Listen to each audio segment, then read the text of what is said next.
السلام علیکم ورحمۃ اللہ وبرکاتہ۔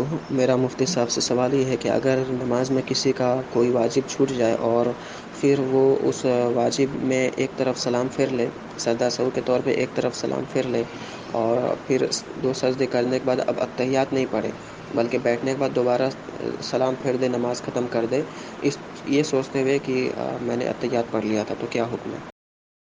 وعلیکم السلام ورحمۃ اللہ وبرکاتہ۔ دارالفتاء اہل السنہ پر یاد فرمانے کا شکریہ۔ آپ کا ایک سوال موصول ہوا، جواب حاضر۔ دیکھیے عزیز محترم، اس سلسلے میں آپ یاد رکھیں، نماز کے جو واجبات ہیں ان میں سے کوئی ایک واجب اگر چھوٹ جاتا ہے تو اس کی تلافی کے لیے اخیر میں قاعدہ اخیرہ میں سجدہ سہو کرنا یہ واجب ہوتا ہے۔ اور آپ یاد رکھیں، جیسے سجدہ سہو سے پہلے اتحیات پڑھنا واجب ہے، اسی طرح سجدہ سہو کے بعد بھی اتحیات پڑھنا یہ واجب ہے۔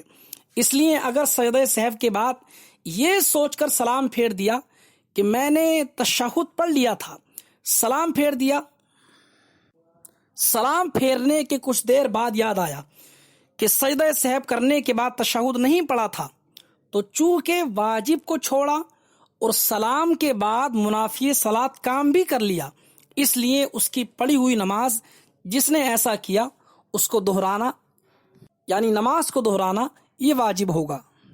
حضور صدر الشریعہ علامہ امجد علی رحمت و رضوان بہار شریعت جلد نمبر 1 صفحہ نمبر 516 پر تحریر فرماتے ہیں، سجدہ سہو کرنے سے پہلا قاعدہ باطل نہ ہوا مگر تشہد واجب ہے، یعنی اگر سجدہ سہو کر کے سلام پھیر دیا تو فرض ادا ہو گیا مگر گناہ گار ہوا، اعادہ واجب ہے۔